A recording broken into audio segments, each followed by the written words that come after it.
Chapter 39. I knew them well. The gravel crunched beneath the tires of the black government SUV as it pulled into the narrow driveway of a weathered farmhouse just outside of Boonville. The sun had begun to slip behind a line of longleaf pines, casting the house in a warm amber glow.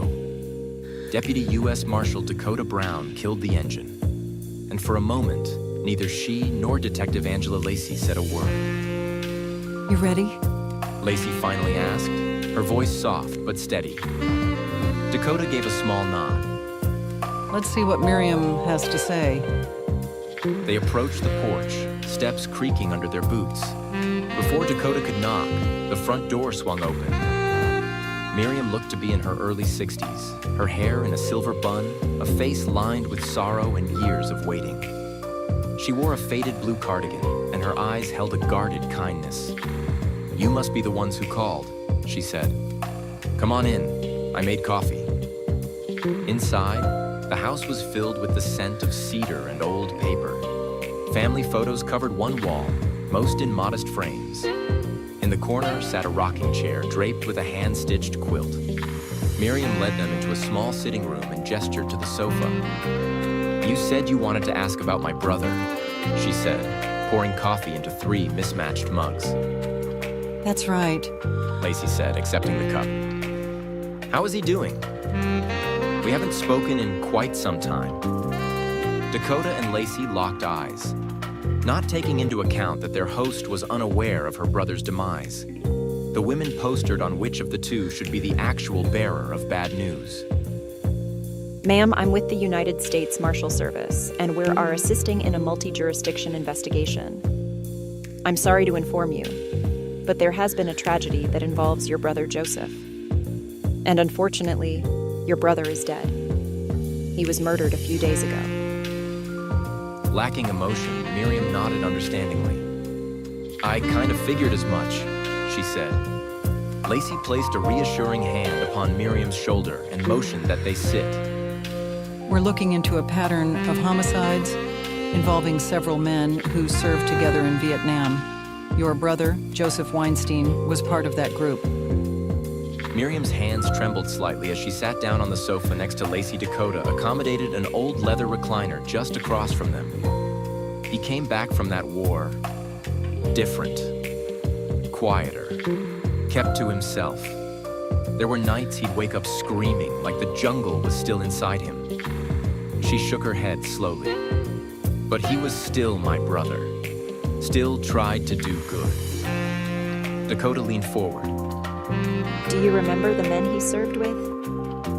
She nodded. "I remember all their names. He used to talk about them. Said they were closer than brothers." Lacey pulled a sealed plastic sleeve from her folder and placed it on the faded wood coffee table before them. Inside was a duplicate of the same photograph that rested in a frame on Miriam's wall.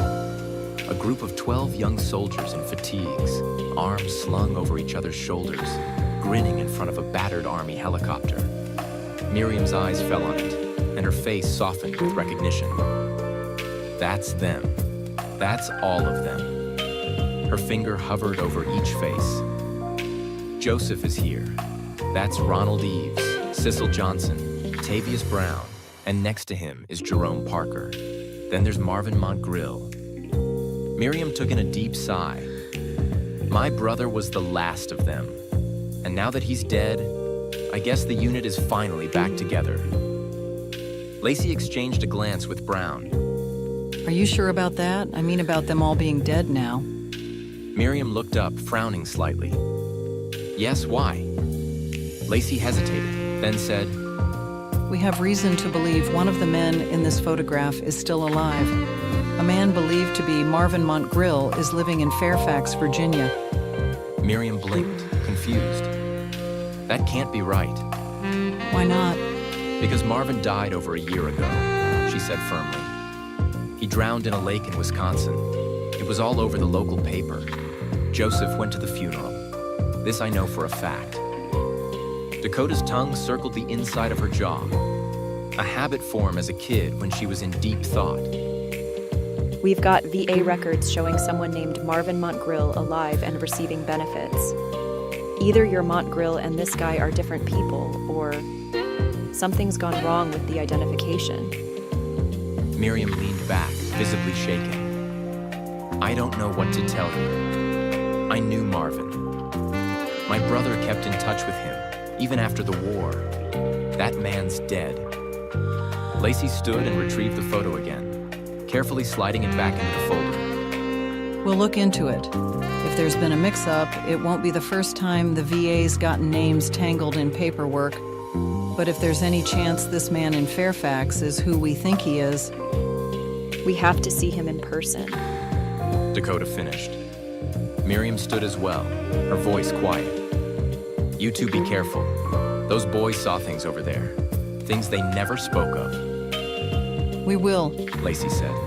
Thank you. Thank you, Miriam. Outside, the evening had turned cooler. Dakota started the SUV again, silence stretching as they pulled away from the house. You thinking what I'm thinking? Lacey said after a moment.